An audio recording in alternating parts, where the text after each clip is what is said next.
Hi అండి. అందరికీ నమస్తే. నేను మీ గీత. మూడుముళ్ళ బంధం పార్ట్ 2. అభి యుఎస్ఏ వెళ్ళిపోయాడు. బృంద అభితో గడిపిన క్షణాలు గుర్తు చేసుకుంటూ గడుపుతుంది. కాలం తన పని తను చేసుకుంటుంది. సంతోషంగా సాగే జీవితం అనుకోని మలుపు తిరుగుతుంది. ఒకరోజు అభి తల్లిదండ్రులు, బృంద తల్లిదండ్రులు కారులో గుడికి వెళ్ళి తిరిగి వస్తుండగా ప్రమాదం జరిగి చనిపోయారు. ఆ ప్రమాదం బృంద జీవితాన్ని తలక్రిందులు చేసింది. ప్రాణ స్నేహితులిద్దరూ ఒకేసారి చనిపోవటం ఆ కుటుంబంలో తీరని విషాదం నిండింది. యుఎస్ఏ నుండి అభి రావటం కుదరలేదు. తను ఎంత ట్రై చేసినా రావటం కుదరలేదు. అభి పేరెంట్స్, బృంద పేరెంట్స్ ఒక్కసారి చనిపోవడంతో తనకంతా చీకటిగా అయిపోయింది. అభి కూడా రావటం కుదరకపోవటంతో బృందాను ఓదార్చడం ఎవరి వల్ల కావటం లేదు. కిషోర్ కూడా అంతా శూన్యంలా కనిపిస్తుంది. ఈ ప్రమాదం వలన వాళ్ళిద్దరూ అనాథలుగా మారిపోయారు. తను కూడా బృందాన్ని ఓదార్చలేకపోతున్నాడు. కిషోర్ నలుగురికి తలకొరివి పెట్టి అంత్యక్రియలు జరిపించాడు. 2 వారాలు బృంద దగ్గరే ఉన్నాడు. ఆ తర్వాత తన్ని కిషోర్ ఇంటికి రమ్మన్నాడు. అన్నయ్య, నేనెక్కడికి రాను. ప్లీజ్, ఈ ఇంట్లో అమ్మా నాన్న జ్ఞాపకాలు చాలా ఉన్నాయి. ఈ ఇంటిని విడిచి నేనెక్కడికి రాను అని ఏడుస్తుంది బృంద.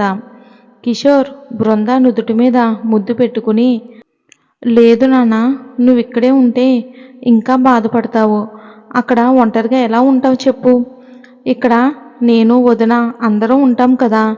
ఒక చిన్న పాప బృంద దగ్గరికి వచ్చి, రా అత్త, మా ఇంటికి వెళ్దాం అని అడుగుతుంది. తన పేరు లవ్లీ. కిషోర్ సంయుక్తల పాప. తన వయసు 6 సంవత్సరాలు. అత్త రా అత్త అంటూ లవ్లీ బృంద గడ్డం పట్టుకుని అడుగుతూ ఉంటే బృంద తప్పకుండా వస్తా బంగారం అంటూ తన బొగ్గ మీద ముద్దు పెట్టింది. హే నాన్న, అత్త మన ఇంటికి వస్తుంది అంటూ తన ఒళ్ళో కూర్చుంది. బృంద ఏడుస్తూ కిషోర్ని పట్టుకుని ఆ ఇంటిని వదిలి వెళ్ళిపోయింది. బృంద అంటే తన వదిన సంయుక్తకి పెద్దగా ఇష్టం ఉండదు. ఎందుకంటే మధ్యతరగతి కుటుంబం అని చిన్న చూపుగా చూస్తుంది. కానీ కిషోర్కి చెల్లెలంటే చాలా ఇష్టం.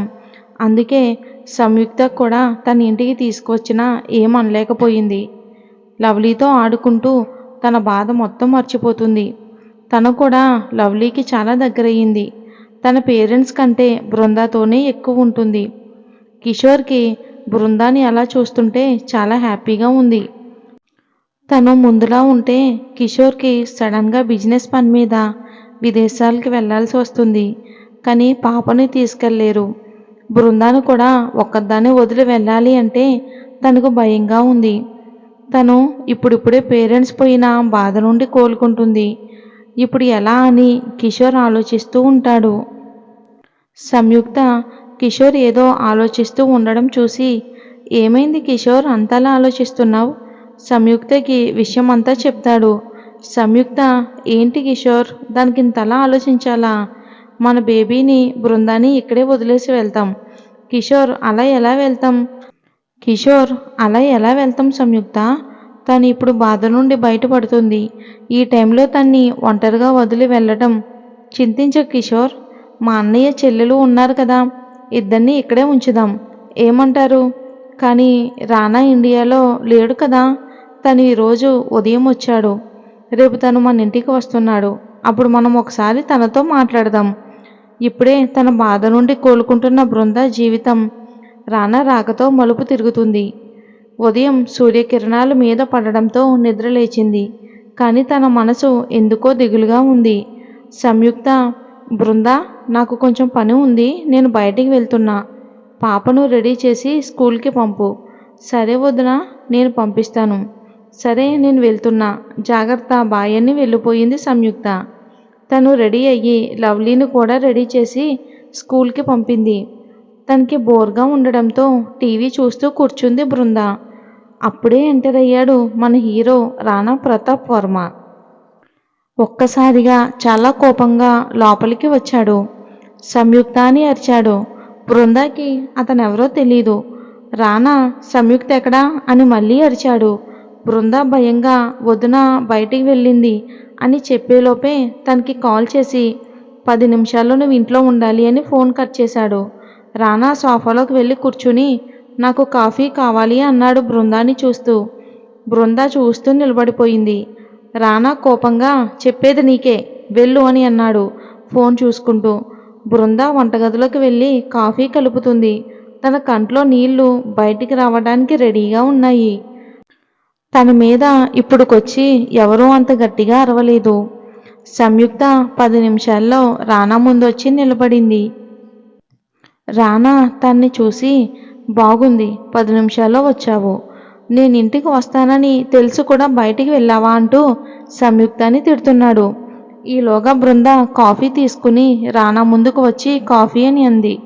అసలే కోపంలో ఉన్న రానా కాసేపు వేచి ఉండలేవా అని మళ్ళీ తన మీద అరిచాడు.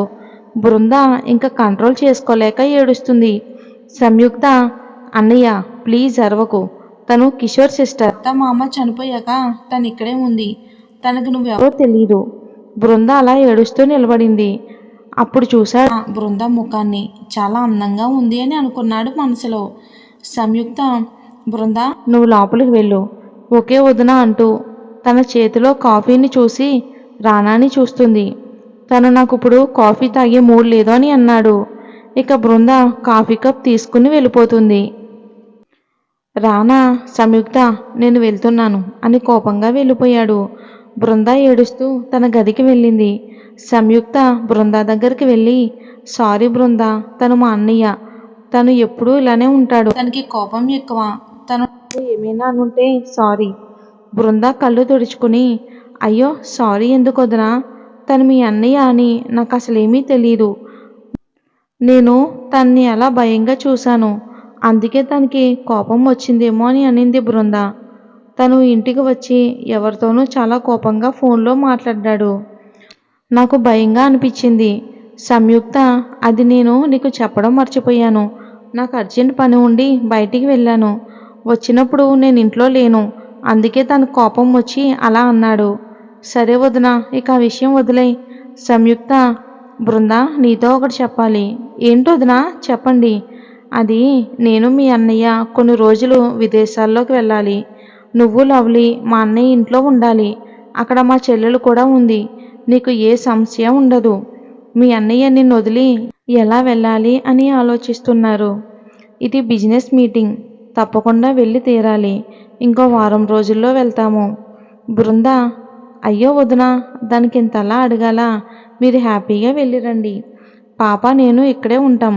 థ్యాంక్ యూ బృంద, ఈ విషయం మీ అన్నయ్యకు చెప్తాను, తను కూడా హ్యాపీగా ఫీల్ అవుతారు. ఒక వారం తర్వాత వాళ్ళు వెళ్ళిపోయారు.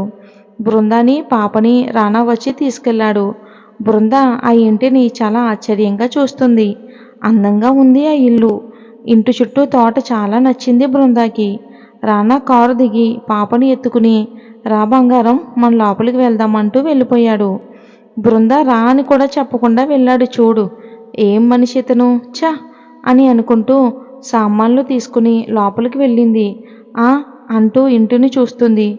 మళ్ళీ ఎవరైనా చూస్తే బాగోదేమో, నోరు తెరిచి చూస్తే అని సోఫాలో కూర్చుంది. చాలాసేపటికి రానా వచ్చి తన ముందు నిలబడ్డాడు. బృంద ఒక్కసారిగా టక్కుని లేచి నిలబడింది. రానా అమరాని అరిచాడు. కాదు కాదు పిలిచాడు. తను పిలిచినా అరిచినట్టే ఉంటుంది కదా, తన వాయిస్ అలాంటిది మరి. అమర్ రానా దగ్గరికి వచ్చి చెప్పను బాస్ అని అన్నాడు. రానా తన్ని పైకి తీసుకుని వెళ్ళి తనకు రూమ్ చూపించు అని అంటూ బృందాన్ని చూస్తూ చెప్పాడు. బృంద భయంతో తల దించుకుని ఉంది. అమర్ తన లగేజ్ తీసుకుని రండి మేడం అంటూ తన గదికి తీసుకెళ్ళాడు. తను ఫ్రెష్ అయ్యి బెడ్ మీద అలా పడుకుంది.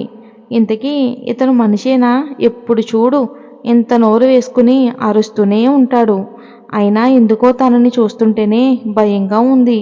ఇంకా ఇక్కడ ఎన్ని రోజులు ఉండాలో ఏంటో అంటూ బృంద మెల్లగా నిద్రలోకి జారుకుంది. మరి ఇది ఫ్రెండ్స్, ఇలాంటి బృందాన్ని రానా ఎందుకు పెళ్లి చేసుకోవాల్సి వచ్చింది అనేది వచ్చే భాగంలో చూద్దాం. అండ్ ఒక చిన్న ఇన్ఫర్మేషన్, ఈ స్టోరీ పలానా ఛానల్లో ఉంది అని నాకు కామెంట్ చేస్తున్నారు. నేను మీ అభిప్రాయం కనుక్కునే మీకు సెకండ్ పార్ట్ ఇవ్వడం అనేది జరుగుతుంది. ఒకవేళ మీకు వద్దు అంటే ఇక్కడితో స్టోరీ ఆపేస్తాను. స్టోరీ నచ్చితే లైక్ చేసి మన ఛానల్ని సపోర్ట్ చేయండి.